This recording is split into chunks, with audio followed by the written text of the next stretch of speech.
Hey guys, what's up? It's Mr. Snow here, and back with a tutorial of how not to operate your knights and your queen in early game. So I'm black in this, and my opponent opens out with E4, and I respond D5, and he puts out his knight, which is his first blunder.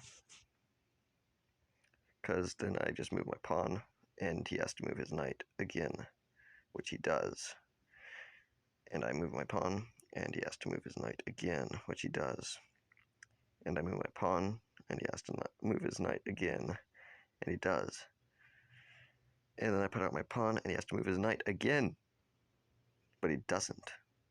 Instead, he pulls out his queen. And so I take the knight.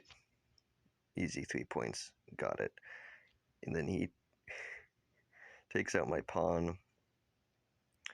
I put out my bishop. He takes my other pawn. I put out my knight, so he has to move his queen, which he does. Then I push up my pawn. He moves his queen again. I put out my other knight. This is what you're supposed to be doing. You're supposed to be bringing out your pieces, but he's not. Oh, there he goes. Brings out a bishop. I move out my knight. He moves his queen.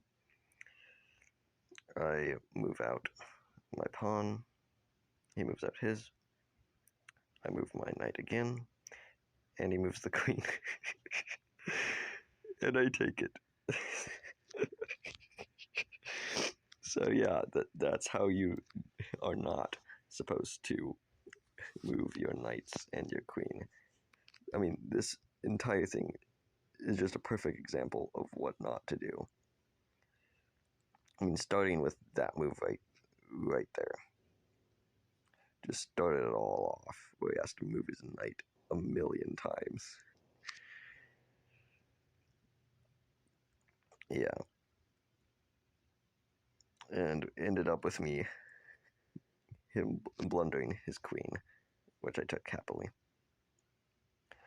And yeah, of course I won by checkmate. Yeah.